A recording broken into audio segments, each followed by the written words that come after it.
Hey guys, tonight we're going to tiptoe through time into one of the gentlest places history has ever produced, a place where voices are hushed, footsteps fade, and even thoughts seem to lower their volume in respect. Yes, tonight we're entering the first silent library. A place so quiet, so reverent, that you'll probably forget what noise even sounds like. And let's be honest, you probably won't survive this level of silence without checking your phone at least once. But don't worry. Tonight, the only notifications you'll get are from the rustle of parchment and the echo of your own slow breath. So, before you get comfortable, take a moment to like the video and subscribe, but only if you genuinely enjoy what I do here. And let me know in the comments where you're listening from and what time it is. I love imagining this story unfolding across different corners of the world. Now, dim the lights, maybe turn on a fan for that soft background hum, and let's ease into tonight's journey together. You step through a stone archway, worn smooth from centuries of silent comings and goings. The door doesn't creak. It sighs. Inside, the air is cool, not cold. It carries the scent of old paper, faded ink, and dust that has long since made peace with gravity. You pause in the threshold. The stillness isn't intimidating. It's inviting. This isn't a grand library like the ones you've seen in travel magazines. No marble busts. No echoing domes. No dramatic staircases begging for selfies. No, this place is small. Humble. Early. Maybe Mesopotamian. Maybe tucked away in a monastery in what is now Syria. Historians still argue whether the world's first truly silent library was in Nineveh, Alexandria, or one of the lesser-known temple archives where silence wasn't enforced, it was expected. You take a breath and walk forward. The only sound is the soft tap of your feet against ancient stone and the faint rustle of your robe. Yes, in this library, we're going full robe. Wool, maybe linen, with a scent of sage. You feel like you're stepping into someone else's memory. A table sits low to the ground, carved from cedar, the edges smoothed by the elbows of readers long gone. On it rests a single object, a clay tablet. Beside it, a stylus. Both waiting, as if someone just stepped away and will return at any moment. You pick up the stylus, carefully, and press it gently to the surface of the tablet. The mark it leaves is crisp, deliberate. You try a curve. A line. And then you stop, suddenly aware of how loud your own breath sounds in a place like this. No one tells you to be quiet. But the library itself asks you. There are no shushing librarians, no "silence please" signs taped to pillars. But the walls, the dust, the very shape of the room have been built for stillness. Designed to absorb distraction. To invite contemplation. You run your hand along a shelf, not a shelf like the ones today, but a series of shallow cubbies, each holding scrolls wrapped in oiled cloth, their edges curled like old petals. You don't pull any out just yet. You just feel the hush deepen. There's a kind of intimacy here. Not just with the texts, but with the people who came before. Every scratch of stylus, every thumbprint on wax, every crease in parchment, each one a whisper from another time. This is a space of soft communication. The kind that doesn't need to be spoken aloud to be understood. You sit. There's no chair. Just a cushion on the ground. Your back straightens naturally. Your breath slows. You're in the presence of knowledge, but also of care. Every word written here mattered. Every pause was chosen. So tonight, as your body settles and your thoughts begin to fold into themselves, remember this: silence is not absence. It's attention. And you, lucky traveler, have just stepped into the quietest moment in history. You're still seated on the cushion, your legs beginning to relax, your spine softening under the gentle pull of silence. But something draws your eyes across the room, a figure hunched in lamplight, working steadily, slowly, deliberately. You rise, almost without sound, and make your way closer. He's a scribe. And you've just entered the echo-free world of Nineveh's royal library, sometime in the 7th century BCE. You didn't mean to time travel, but that's the thing with silence, it opens doors that sound tends to slam shut. You stand beside the man, older than you, with creased hands and a face that's somewhere between stern and sleepy. He's writing with a stylus into a clay tablet, cuneiform symbols etched one by one with rhythmic care. Tap, tap, press. Each motion has the same reverence as someone trimming bonsai. He doesn't look up. He knows you're there. But this is not a room for small talk. This is the library of Ashurbanipal, the last great king of Assyria, who ruled from the city of Nineveh and collected thousands of texts, histories, omens, rituals, recipes, and more. A scholar king, they called him. And this space? His pride. A chamber where noise was not forbidden, but unnecessary. The tablet in front of the scribe is one of hundreds, no, thousands. Each one shaped by hand, dried in sun or fire, and carefully categorized. There are no dewy decimals yet, but each tablet bears markings that indicate its section, like tiny addresses in an ancient postal system. You crouch nearby, watching as another scribe carefully dusts a row of finished tablets with a soft cloth. Not to clean them. To keep them company. Some of these tablets are so old, they may have been copied from even older tablets, an echo of an echo, pressed into earth. Historians still argue whether the scribes of Ashurbanipal worked in strict silence or hushed collaboration, but records suggest the room was calm. Controlled. Sound came in the form of footfalls, rustling linen, the sigh of a tired wrist. The floor here is cool stone, swept daily. The walls are lined with niches holding tablets in neat stacks, each set labeled with small clay markers. One corner of the room smells faintly of cedar oil, used to preserve both the tablets and the focus. You sit again, folding your robe beneath you. Across the room, a young apprentice scribes a practice tablet, his symbols crooked but hopeful. Every few minutes, his elder glances over, not to correct, just to witness. Encouragement is a look, not a word. And here's something peculiar, you realize you haven't heard anyone speak. Not once. It's not uncomfortable. It's comforting. You begin to notice other sounds, the scrape of stylus on clay, the faint rattle of a dry scroll being unwrapped, the whisper of wind against the shuttered window. This library doesn't enforce quiet. It radiates it. You approach one wall where older tablets are arranged. Some are chipped. Others bear smudged symbols, as if the scribe paused mid-thought and never returned. One tablet near the top corner is different, its symbols are more curved, almost decorative. You brush your fingers lightly against it and realize it's a prayer. A prayer for the act of writing itself. You smile. And that's when the elder scribe finally looks up and meets your eyes. No words. Just a nod, as if to say, yes, you understand now. You return the gesture. And as you do, you feel something you didn't expect, a deep calm. As if your mind has stopped rattling. As if, just for now, you've remembered what it means to listen without needing to respond. So tonight, if your dreams include rooms made of stone and silence, where men press symbols into clay to speak with gods, don't be surprised. You've simply walked into a place where silence is sacred, and writing is the sound it makes.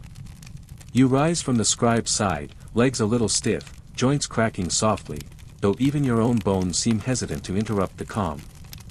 You drift further into the library, deeper now, where the lights are dimmer and the air cooler.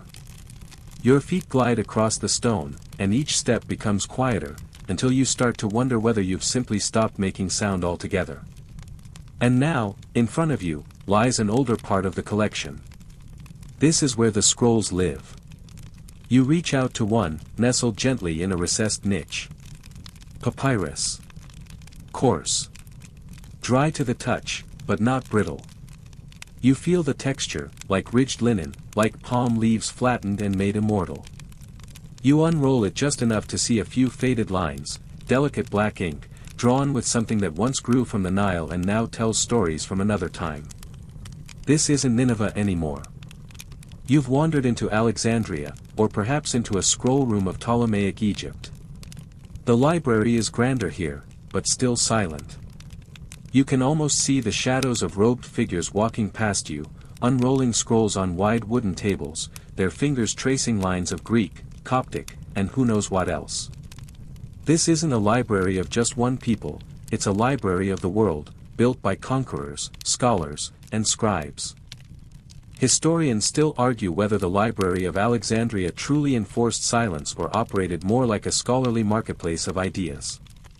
But the core remains: knowledge lived here, and silence, or at least stillness, was its host. You take a scroll to a wide stone bench and settle in. The bench is warm, worn smooth. Someone has been sitting here recently. Or perhaps 2,000 years ago. What's the difference? As you read the scroll, quietly, of course, you begin to hear the softest sounds, the crinkle of papyrus as it unrolls, the whisper of your own breath as your eyes move line to line. The world has shrunk down to you, your hands, and this silent, rustling sheet. In one corner of the room, you spot a small pedestal. Upon it rests a clay vessel, beside it a reed pen and a lump of softened ink. Someone was writing here. Maybe still is. You can almost see them, a scholar leaning close, tongue pressed to teeth, forehead furrowed as they compose thoughts meant for no one, or for everyone. You run your fingers along the edge of the bench and feel a notch. A groove carved deliberately. A mark made not in writing, but in pause. Someone waited here. Maybe thought here. Maybe dreamed. And you realize something: even dust has a sound in this place. A kind of soft fall, the sound of time being very polite. It never demands attention. It simply gathers. You walk to the farthest wall, where scrolls are arranged not by topic, but by size, smaller texts at eye level, larger ceremonial ones placed near the ground, to be read while kneeling. You crouch beside one, carefully lift it, and unroll just enough to see an illustration, a faded diagram of stars, traced in pale blue. Not scientific by today's standards, but full of feeling. One fringe theory says the scribes of Alexandria believed silence helped encode memory, that a scroll read in stillness held longer in the mind than one read aloud. That the quiet wasn't just courtesy. It was strategy. You look up. A shaft of light filters through a high oculus in the ceiling, striking the center of the room like a sundial. The dust dances in it. You half expect the room to speak, to praise your hush, perhaps. But it doesn't. Because this isn't a place for praise. Or for questions. It's a place for presence. You roll the scroll carefully closed, return it to its niche, and place your hand over it, just once, briefly, as if saying goodbye to an old friend. So tonight, as your eyes grow heavy and your breath evens, imagine yourself walking through a hall of scrolls that never shout, never rush, and never leave. They're still waiting. Just like silence does. You drift from the scroll room slowly, every movement softened by the hush that clings to your limbs now like a comfortable fog. You've become part of the silence, not an intruder in it, just another ghost gliding between shelves and thought. Your fingers trail lightly along the edges of wooden bookstands and weathered lintels as you step into another wing. But this place feels different. It's darker, for one thing. And colder. The air carries the scent of beeswax and ink. You step into the narrow corridor and then into a room where the walls rise tall and windowless. The light comes from a few high oil lamps, their flames barely flickering. Welcome to the monastic scriptoria of medieval Europe. Here, silence wasn't just a custom, it was a rule. Sometimes a literal one. You take a seat along one of the long, sturdy desks, where vellum lies waiting like parchment ghosts. A monk sits nearby, hunched over a manuscript with a quill in hand, slowly forming letters in Gothic script. Every curve is careful. Every motion measured. His entire body moves with the rhythm of ink and breath. No one speaks. No one has spoken here for hours, maybe days. In some monasteries, silence was part of a vow. Talking was for prayer, for choir, for confession. But not for here. Here, you worked your way toward heaven one illuminated initial at a time. Historians still debate whether the quiet of scriptoria was always enforced or simply evolved from the rhythm of the work, but either way, it left its mark, quite literally, in the margin of every text. You glance at one manuscript in progress and catch a tiny drawing tucked beside a line of Latin. A rabbit with a sword. A monk doodled this centuries ago, silently. Mischief in stillness. Even the margins had secrets. The walls here are lined with high shelves where bound manuscripts are stacked in uniform rows. The bindings are leather. Stiff. Smelling faintly of smoke and dust. You gently lift one, letting the weight settle into your palms. It opens with a quiet creak, like a sigh released after centuries. The pages are thick. You feel the grooves where a scribe pressed too hard. A mistake scratched out. A correction penned in red. There's no overhead chatter. No keyboard clatter. Just the sound of slow learning. You glance up at the ceiling. It's vaulted stone, echoless. The acoustics have been designed, or at least blessed, to suppress even a cough. A bird might fly in through an open clerestory and think twice about chirping. One fringe theory suggests that monks believed speaking in the scriptorium could disrupt the sacred energy of the words being copied. That some texts had to unfold in silence, as if the parchment itself needed to hear the ink without interruption. You sip from a cup of warm ale left for you at the corner of the desk. It's barely more than bitter water. But somehow, it tastes like focus. Like patience. The monk beside you straightens his back and closes his manuscript. He bows his head, not in exhaustion, but in reverence, and carries the text to a cabinet at the far wall. He locks it. No need for keys. Just a prayer. You follow quietly, your own thoughts stitched together now like the threads in a leather binding. You don't miss the noise. You don't miss the chatter. You're full. But gently. So tonight, as your limbs grow heavier and your mind softens into that delicious drift, picture yourself seated in a stone hall, quill in hand, breath slow. You're not rushing. You're not reacting. You're writing time itself, one letter at a time. In silence. Where nothing interrupts, and everything remains. You ease yourself from the bench, limbs gently protesting as you rise, like they, too, have taken a vow of stillness. The scriptorium fades behind you, its echoless stone swallowing even your memory of footsteps. But the silence follows. Not heavy. Not hollow. Just, steady. Like a gentle hand on your shoulder. And now, you step into something quieter still. A cloister. The air here is colder, but somehow more peaceful. Stone columns frame a square courtyard open to the sky.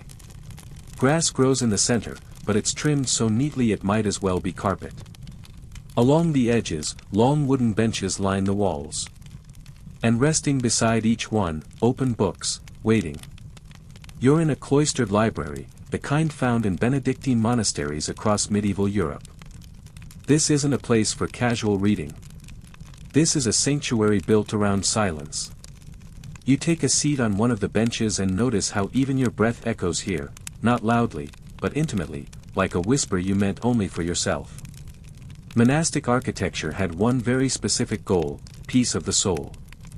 But it had a secondary effect, acoustic serenity. Thick walls. Curved arches. Carefully placed corridors. The buildings themselves shushed you. Historians still argue whether this was intentional design or a divine coincidence of stone and purpose, but either way, the result was the same. You could lose a voice here. And not mind. You rest your hand on a book laid out beside you.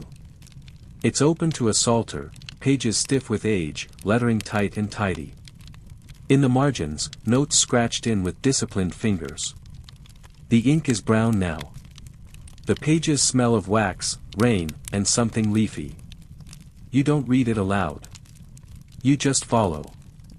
A monk glides by in soft sandals. He doesn't speak. Just nods.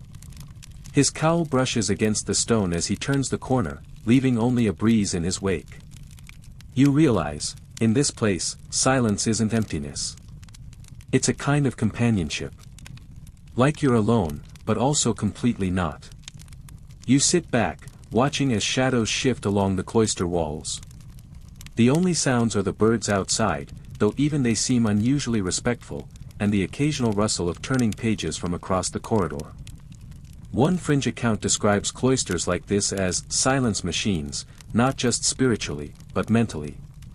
You weren't here to absorb information. You were here to become it. To let the quiet press your thoughts into shapes, like ink onto vellum. You glance up at the ceiling, where a spider web stretches from one carved corner to another. It catches the light gently. Doesn't flutter. Doesn't move. Just is. You watch for a long while. Then you turn back to the book. Not to study. Just to sit with it. A quiet pair. Two old friends. You realize you've barely moved. Barely breathed. This isn't the kind of silence that asks anything of you.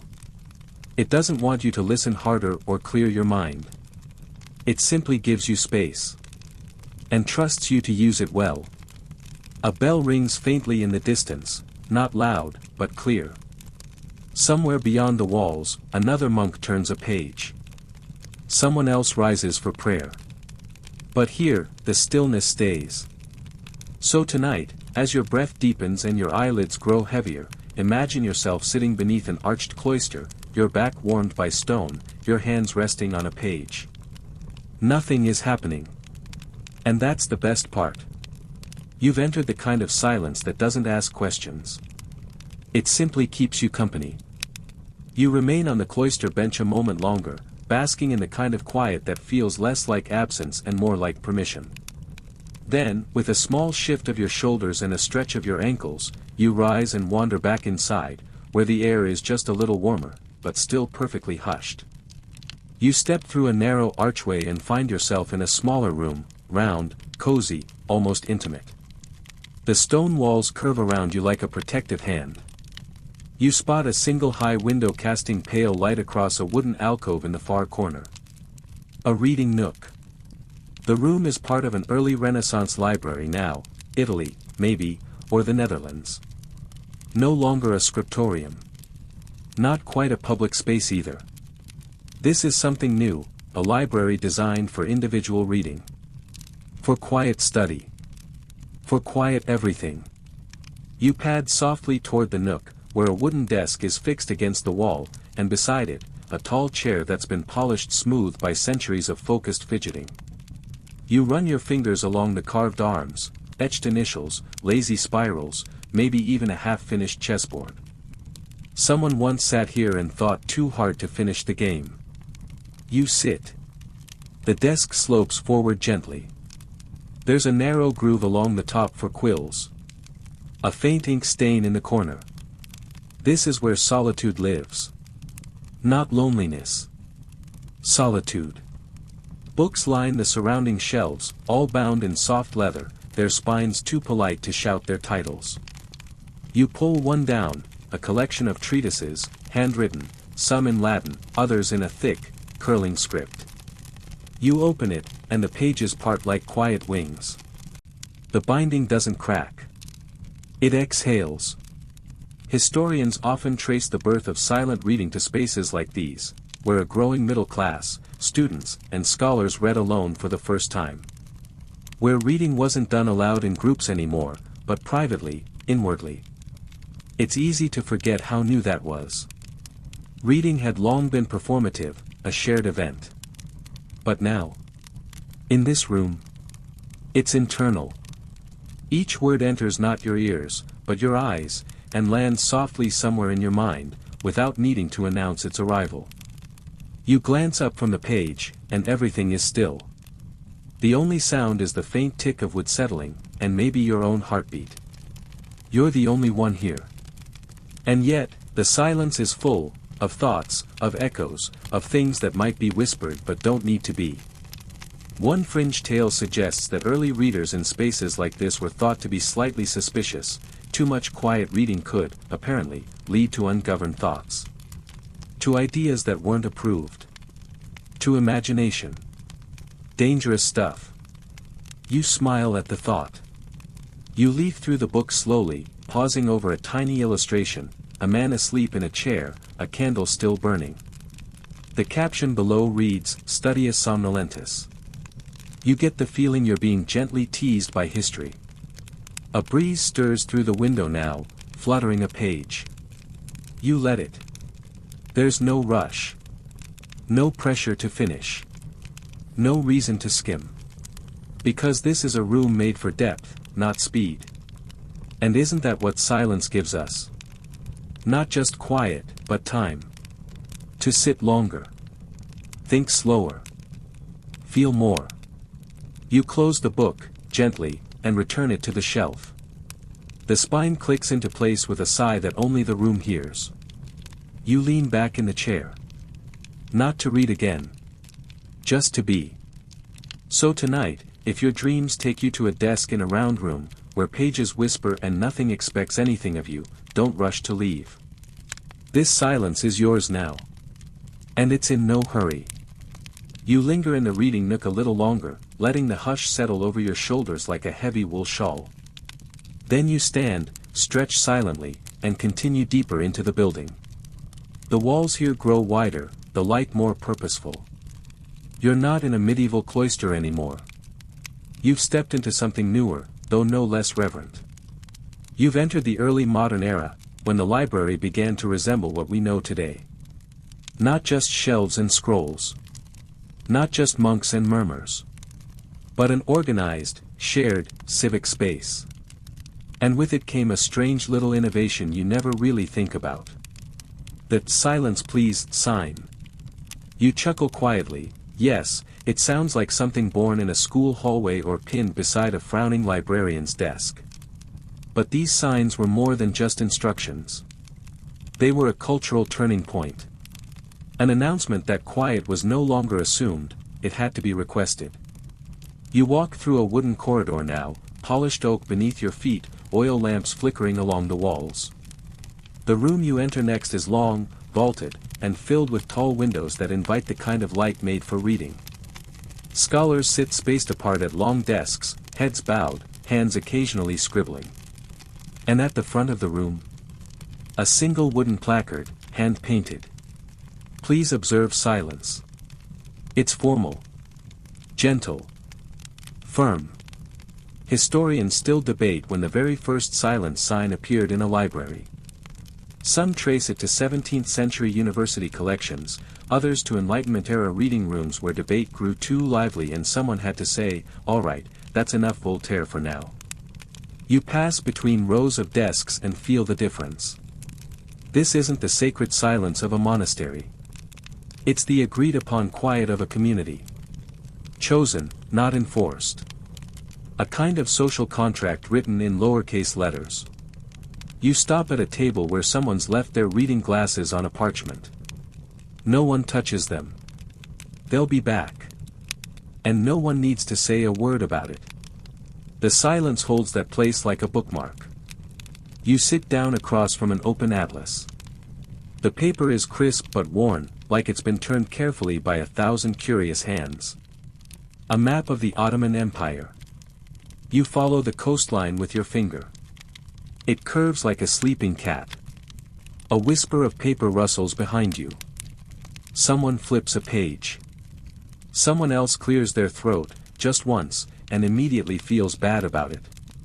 You smile. The "Silence Please" signs soon became standard. They were printed. Mass-produced. Translated. Pinned up in libraries from Boston to Bombay. They became not just requests, but symbols of the shared quiet we agreed to enter when we stepped through those heavy double doors. Even now, you can probably picture one, maybe yellowed with age, maybe typed in Courier, maybe handwritten in ballpoint pen and taped crookedly to a plastic wall divider. Always polite. Always insistent. One fringe theory even suggests that the signs had a psychological effect, that seeing the word silence in big, block letters made readers subconsciously lower their voices, and their heart rates. You stay seated at your desk, soaking in the silence like it's sunlight. Not too bright. Not too warm. Just enough to keep everything alive. There's no librarian here watching over you. No cameras. No authority. And yet, no one dares raise their voice above a whisper. Not out of fear. But out of respect, for the space, for the others, for the invisible permission we've all granted one another to simply be quiet together. You close the atlas gently, stand once more, and leave your chair tucked neatly in place. So tonight, if your dreams float toward long rooms with tall ceilings, the soft shuffle of shoes on worn floors, and little signs that ask gently for your attention, let them. Because silence isn't a punishment. It's an invitation. You step out of the reading room, the soft echo of your footsteps following you like a familiar friend. The "silence please" sign still hangs behind you, polite, quiet, proud. But now, your path takes you farther west, across time and stone, into the heart of another hush-heavy haven, Oxford. You walk through a great oak door, its hinges so smooth they don't creak, just exhale. Stone walls climb upward, their corners dusted with cobwebs that even the cleaning staff has decided are part of the charm. Above you, the windows stretch high, filtering the outside world through diamond panes. This is the Bodleian Library. Founded in 1602. Revered ever since. You're standing in one of its oldest wings. The ceiling beams above you look like the ribs of a sleeping beast, arched, wooden, and deeply quiet. Around you are shelves stacked with ancient books, chained to the walls in some sections, not for punishment, but for protection. These books don't roam freely. They are anchors of silence. You take a seat near one of the carved windows, and instantly, the hush wraps around you. You don't need a sign here. The silence is built into the stone. There are students here, scattered across long wooden tables. Some reading. Some writing. Some pretending to read while deeply napping behind open tomes. You nod approvingly. Even dreams belong in libraries. You run your fingers along the wood grain. Someone has etched initials into the table, JH 1743. Or maybe 1843. Either way, they were bored enough to break centuries of etiquette with the quietest rebellion possible. Historians still argue whether the Bodleian was always as silent as legend claims. Some accounts suggest that in earlier centuries, scholars did whisper, discuss, even bicker quietly. Others describe rigid hush, enforced more by tradition than by rule. But one thing is clear, here, silence has seniority. You walk toward the Duke Humphreys reading room, the oldest in the complex. Every part of it feels reverent. The books are bound in thick leather, their spines raised like ridges. The tables have divots from elbows that leaned on them through revolutions and dissertations. The windows let in just enough light to make you squint, and just enough shadow to make you feel like you've been here forever. You pass a column where a notice hangs, still hand-lettered. Scholars, speak only if you must, and even then, whisper only what the books would approve. You suspect this is apocryphal. But also entirely accurate. You sit again, in a corner surrounded by shelves, and discover something odd. The silence here isn't still. It moves. It rolls between the arches. It stretches down corridors. It peeks around corners, reminding people to turn pages softly, to sip tea like a prayer, to exist without excess. One fringe story suggests that during especially tense scholarly disputes, students would pass notes rather than speak, creating entire conversations in scribbled Latin folded beneath dictionary covers. Quiet rebellion, again. You look up at the ceiling beams once more. They haven't changed. Neither has the hush. This is the kind of silence that doesn't beg to be noticed. It just is. And here's the truly magical part, despite its age, despite the dust and ink and whispered ghosts of history, the Bodleian never feels cold. It feels alive. As if the books breathe. As if the walls remember every silence ever kept inside them. You stand to leave, and as you pass back through the great oak door, you swear it doesn't make a sound. Because even the architecture obeys. So tonight, if your dreams take you through tall windows and under timbered ceilings, if you find yourself speaking in half-whispers to strangers from long ago, it's okay. The silence will understand. And it will keep your secrets. You leave Oxford behind, the hush still clinging to your collar like the faint scent of old pages. But tonight's journey is far from done. You move forward in time again, your steps picking up speed, your surroundings shifting gently around you. Stone gives way to marble, marble to polished wood, and then, something stranger. You arrive in a library where the hush is not enforced by signs or tradition, but by design failure. Welcome to 18th century France, where libraries were elegant, scholarly, and, oddly loud. You pause just inside a bright salon lined with neoclassical columns. The floors are parquet, the windows tall, and the readers, talking. Not yelling. Not singing. But definitely not silent. Murmurs fill the room like background music. The sound of enlightenment being politely debated. You blink. This is not what you expected. You take a seat near the middle of the room. It's beautiful here, truly. Chandeliers hang overhead, their crystals clinking softly with every shift of air. The books are perfectly shelved, the desks lined with blotting paper and freshly cut quills. But the silence? Broken. Constantly. Lovingly. You listen in on a nearby conversation. Two men are discussing the botanical index. One leans in and says, "Of course, Rousseau was a fool about root systems." The other smiles and replies, "True, but his handwriting was elegant." Their voices hover just above a whisper, but no one hushes them. No one even seems to notice.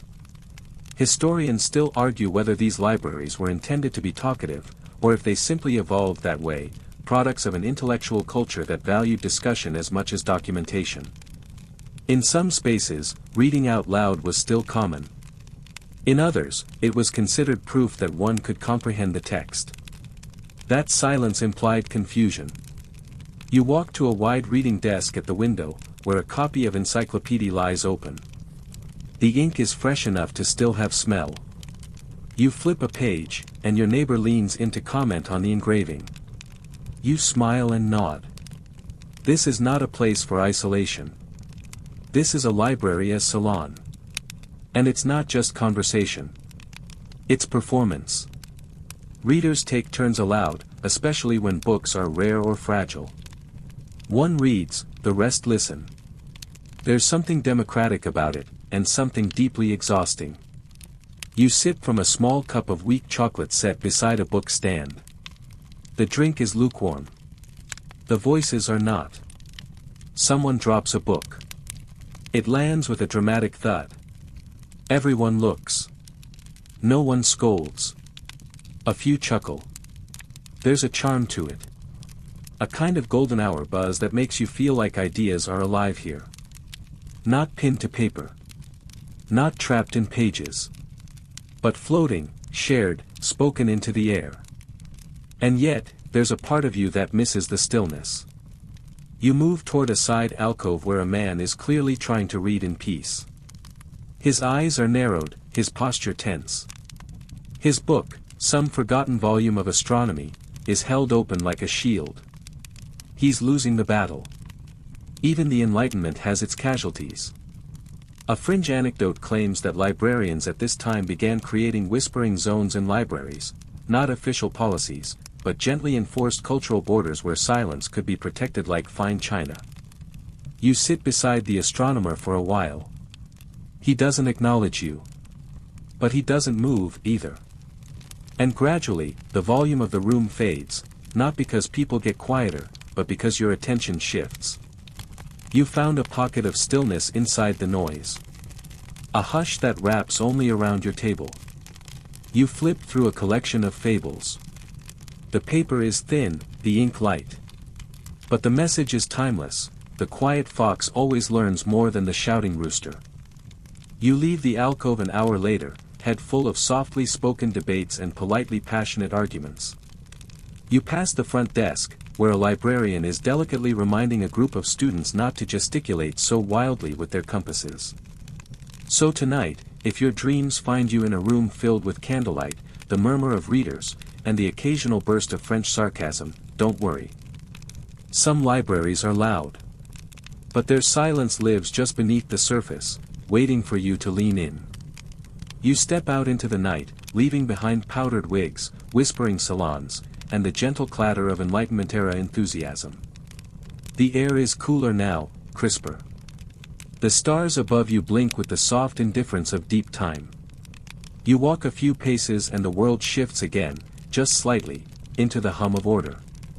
Now you hear the faint shuffle of drawers. The quiet slide of index cards.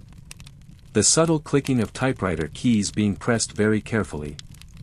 Welcome to the 19th century. You've arrived at the dawn of the card catalog, the softest revolution in library history. You step into a tall, wood-paneled hall. Along the far wall stretches a cabinet the size of a city bus, its face dotted with hundreds of tiny drawers.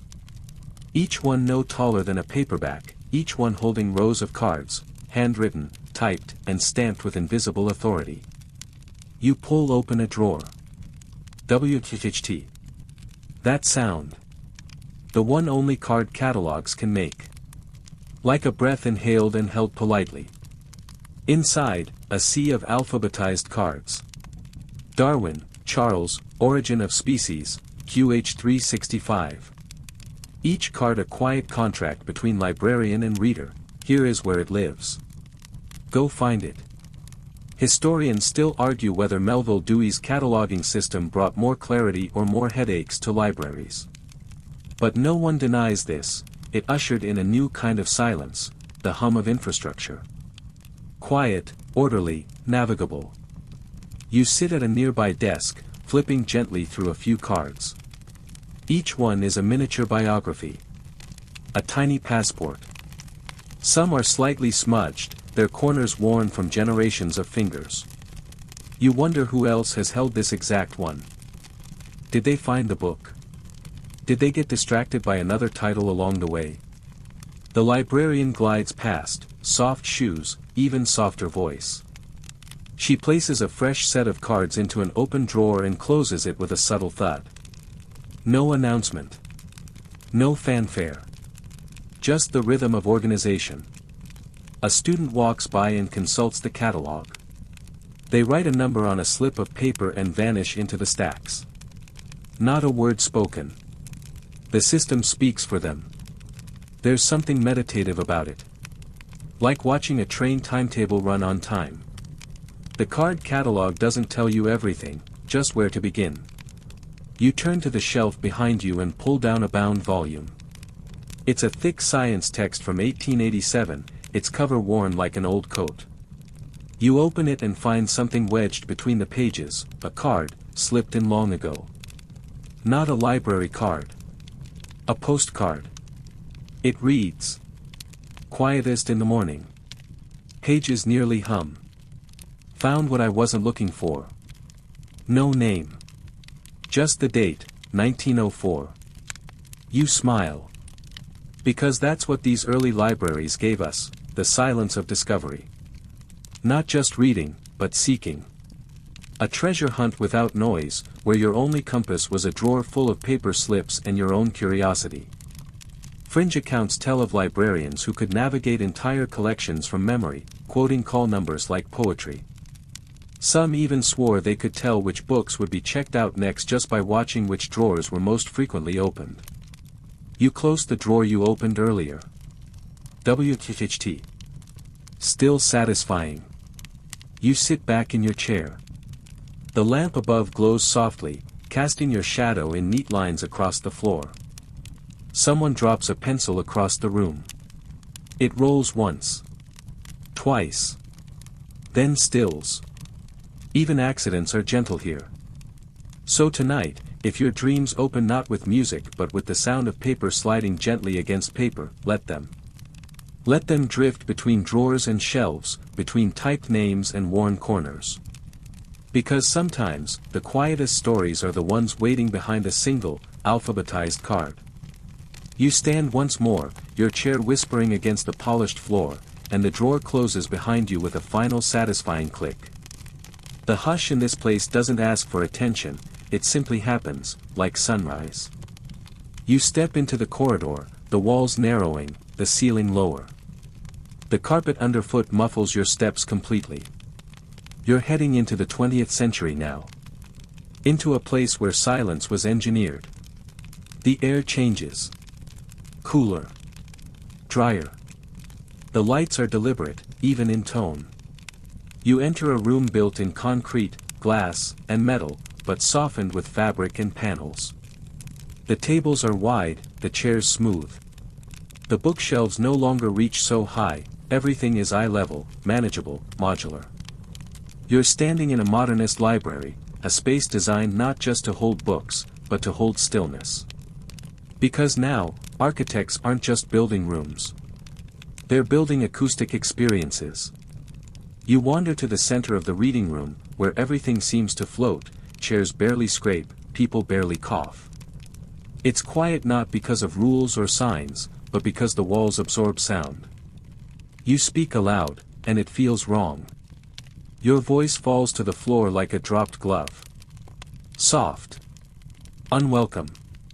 In the 20th century, scholars and architects began to ask, what does silence sound like? And they answered with materials. Soundproofing tiles. Felt-lined walls. Carpeting thicker than some mattresses. Windows double-glazed not just to keep out noise, but to keep in calm. You sit at a low desk made of pale wood and steel. It has rounded corners, like everything here. Nothing to snag the eye. Nothing to interrupt the thought. A young woman nearby adjusts her chair. It barely squeaks. Her papers shift. Her pen moves. The only sound is the brush of action, not the report of it. Historians still argue whether this era of silence design elevated learning or just made us all better at pretending to study. But one thing's certain, modern libraries became temples of focus.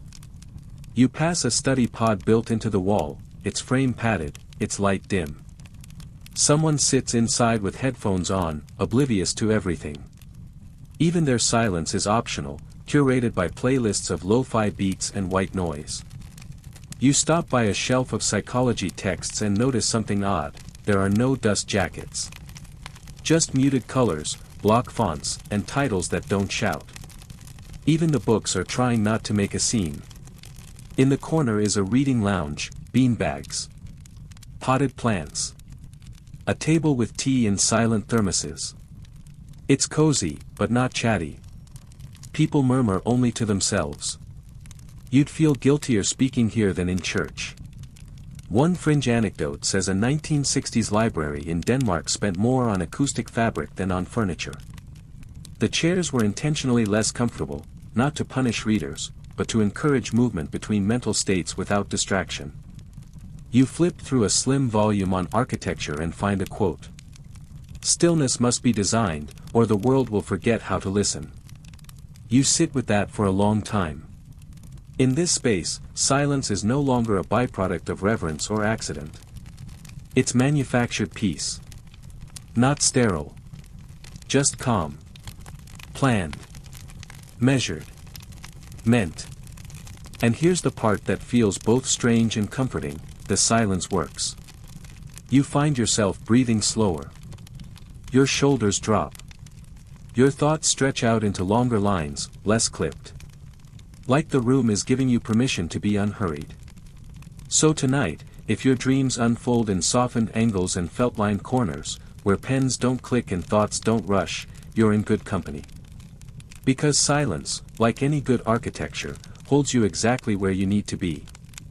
You step out of the modernist library and into air that feels older again. Cooler, maybe, but with a touch of breathless awe. You're going underground now. Not metaphorically. Literally. Down a narrow stone stair. Through a long, low corridor. Past thick doors built not just for privacy, but for preservation. Welcome to what might just be the quietest library on earth. The light here is filtered, soft as snowfall. The air doesn't move much, and when it does, it's been filtered 3 times and cooled by rock. You pass through another door, and the sound, the idea of sound, vanishes. You're standing in a mountain archive in Norway, one of several deep storage libraries built for long-term memory. And here, silence isn't just encouraged. It's required. Not because of rules, but because of the environment. The library is carved into stone. The walls are lined with metal racks that hold containers of microfilm, encoded manuscripts, and carefully preserved digital drives. Some hold backup copies of world literature. Others store documents in dozens of languages, etched into glass and coated in protective resins meant to last hundreds, even thousands of years. You walk slowly along the rows. Your footsteps are muffled, your breath swallowed before it echoes. This isn't a place for reading aloud. This is a place for waiting. Everything here is in stasis. Not because no one cares, but because it's meant for the future. A library of eventual use. Of someday. One box contains books you recognize. Another, texts you've never heard of. Some are classics. Some are local legends. Some are things you suspect were saved just because someone believed they mattered.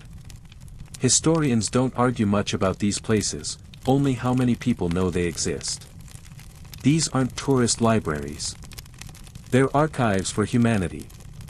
And the silence? It's the kind that makes your ears ring. Not because it's loud, but because it's total.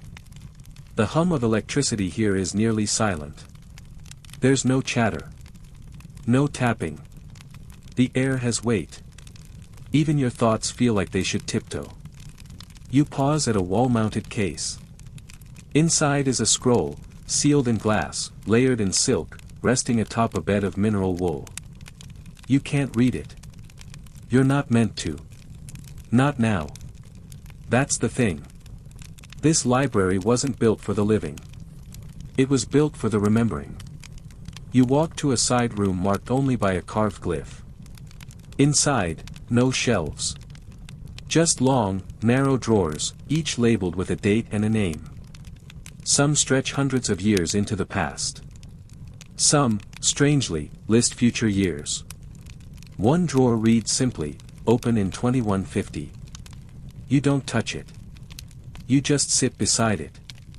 Because sometimes, to be in the presence of silence is to understand that not all knowledge must be accessed. Some of it must simply exist. One fringe tale from the early days of digital archiving claims that a library like this once stored a letter that was never read. It had no sender. No recipient. Just a single sheet of paper with a message, "Keep this safe. It isn't for now." And they did. You rise. The lights remain steady. The walls remain still. There are no librarians here, only technicians who come and go in sound-dampened shoes, their tasks brief, their voices minimal. You take one last look at the corridor behind you. Not one book is open. Not one voice has echoed. But somehow, it feels like the most important silence you've ever stepped into. So tonight, if your dreams take you deep into a mountain, where knowledge sleeps like stone, where the air is so still it listens back, don't speak. You're among stories that are waiting for the right time. And they are in no rush. You emerge slowly from the mountain, as if the stillness has become part of your skin. The air outside feels brighter now, though not louder. Your ears adjust, reluctantly. A breeze picks up. A bird chirps. The world returns, gently. But as you walk, you begin to notice, not every library has remained silent. Not every moment of silence stayed unbroken. Tonight, you find yourself entering a different kind of library. Not one designed for eternity. Not one carved in stone or built for kings. This library is alive with tension. Not because people are speaking, but because they're trying not to. You've stepped into a library during a time of crisis. War. Occupation. Protest. Resistance. And even here, among the stacks, where silence once lived unchallenged, quiet begins to mean something else. You sit in a dusty chair near a cracked window. Outside, footsteps echo on cobblestone. Inside, a few readers sit hunched at their desks. One reads. One watches the door. Another clutches a folded piece of paper in her lap. This is silence, but not peace. This is silence as defense. You reach for a nearby book. Its cover is faded. Inside, pressed between pages, is a second document, folded, hand-lettered, in a language that has been banned. You read it, slowly, just with your eyes. Then you slip it back into place. Historians still argue whether libraries during wartime were truly neutral sanctuaries or just silent battlegrounds. In some cities, librarians became smugglers. In others, books were burned. Some institutions locked their doors. Others opened them wider than ever. You walk through the aisles now, but you don't browse. You watch. A man walks by and sets down a small volume. Inside is a cipher, passed through 5 hands before it got here. No one acknowledges it. No one moves to take it. But you know, it won't stay long.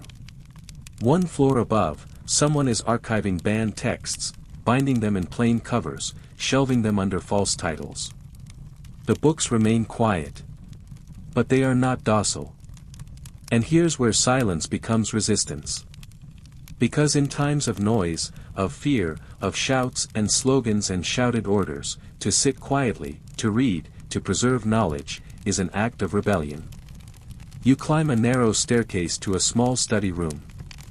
Inside, a woman types on an old machine, the keys muffled under cloth. Her eyes dart to the door, then back to the paper. Her silence isn't reverent.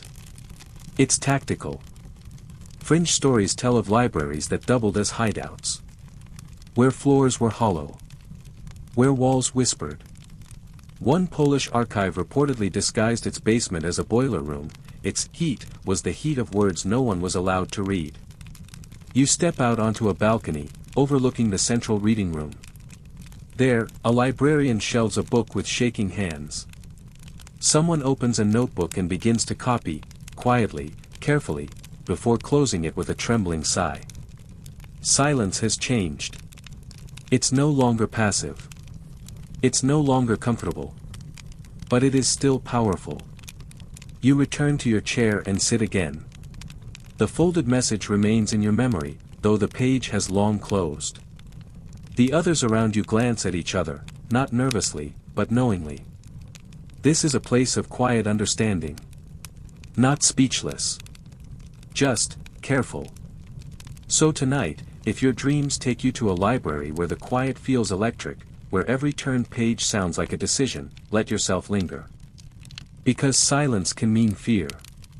But sometimes, it means refusal. You step out into the fresh night air once again, the stars now settled like punctuation marks above a very long, very thoughtful sentence. The silence of resistance lingers in your chest, not heavy, but steady. A reminder that not all libraries kept stillness for peace. Some used it to survive. But now, your feet bring you forward, beyond war, beyond stone, beyond stacks and scriptoriums, into a place that looks nothing like a library. And yet, it is. You walk into a cafe. Or maybe a train. Or your bedroom. There's no sign, no desk, no card catalog. Just a soft light from a screen. A headphone wire curling along a sweater. A quiet smile. A page scrolling downward on a glowing rectangle. Welcome to the digital library, a place where silence has gone portable. You sit at a table in a small room. Outside, traffic murmurs. Inside? Nothing but the gentle click of keys and the rustle of headphones being adjusted. You're not in a building anymore. You're in a pocket of quiet, carved by Wi-Fi and curiosity. You open a digital book, something about ancient languages. You're not sure how you got here. Maybe you followed a hyperlink. Maybe it followed you. Either way, the silence is familiar. But different. It's curated now. Designed. Historians still argue whether the rise of digital reading has preserved or diluted the sacred hush of traditional libraries. Some say it fragments focus. Others say it personalizes peace. But nearly all agree, the sound of reading has changed. Instead of rustling pages, we hear scrolling. Instead of footsteps in marble halls, we hear the soft vibration of a notification not being answered. You shift in your seat, headphones on now. Not for music, but for silence. The white noise app you're using simulates rain in a forest, or maybe the muffled hum of an air duct in a Scandinavian archive. Manufactured, yes. But also, effective. You click through a virtual archive, digitized scrolls from Alexandria, photos of Ashurbanipal's tablets, even 3D renderings of the Bodleian's architecture. Everything at your fingertips. No dust. No turning pages. No whispered requests for volume control. And yet, somehow, the same feeling. One fringe developer once described a well-designed digital library as a cathedral made of code, quiet not by accident, but by intention. A place where nothing shouts, nothing flashes, nothing interrupts. You check the time. Hours have passed. You didn't notice. Your body stayed still. Your breath softened. The silence held. You're part of a generation that builds libraries in browsers. In pockets. In streaming subscriptions and shared folders. You can summon the wisdom of 1,000 years with a keyword and dismiss it just as quickly. The silence is always at risk, but also always waiting to be chosen again. You open a new tab and load a scanned manuscript, a psalter, just like the one in the cloister. You recognize the hand, the ink, the careful patience of the lines. You smile. It's all still here. So tonight, if your dreams take you into headphone worlds and soft glow screens, where silence is tapped and typed instead of spoken, don't worry. You're not disconnected. You're just part of a new hush. And it's listening, too. You sit back now, the light of your screen dimming into a soft, amber glow. Outside your window, the world has quieted. Even the traffic seems to pause, unsure if it should intrude. You've come a long way, from clay tablets to cloud storage, from echoing stone to soundproof pods, from whispered psalms to white noise playlists. But one thing remains constant, the pull of silence. And it turns out, you weren't chasing libraries. You were chasing stillness. The kind that lives inside scrolls, behind locked doors, under vaulted ceilings, and, surprisingly, inside your own head. You close your laptop. The hum of its fan fades. Now, only your own breathing fills the room. You look around, not at shelves, not at scriptoriums, but at the little artifacts of your life. A folded blanket. A bookmarked paperback. A handwritten note stuck to your wall. Your own quiet library of presence. One last time, your mind drifts, not to the past, not to history, but to the space between sound and thought. That's where the first silent library truly lived. Not in Nineveh. Not in Alexandria. But in the moment when someone paused before speaking. The beat before a stylus touched clay. The breath held before reading a line aloud. That little, quiet gap. Historians still debate what qualifies as the first silent library. Some cite written records, others architectural design. But maybe it doesn't matter. Because the quietest moment in history? It might not be a date. It might be a feeling. The one you're in right now. You lie back, hands folded, thoughts loosening like pages at the edge of a breeze. All those rooms, those tables, those whispered footsteps, they've walked with you tonight. You've followed the hush across centuries. And now, it follows you. No card catalog required. No shushing needed. Just this. Let everything settle now. Let the story fade. Let your breath slow. You've wandered through the quiet halls of history, through ink-stained pages and dusted marble, through stone, wood, glass, and signal. You've passed through temples of learning and tucked yourself into corners made for stillness.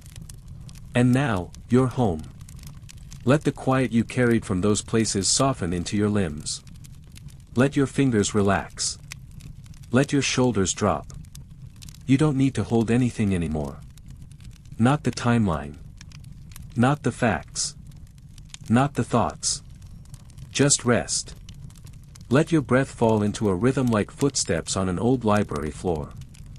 Let your mind open gently, like a well-read book. And let the hush of every library you've ever imagined wrap around you like a soft blanket. You're not alone here. The silence remembers. And you, still and steady, are part of that memory now. There is no page left to turn tonight. No more shelves to wander. No more footsteps to follow. Just this final hush.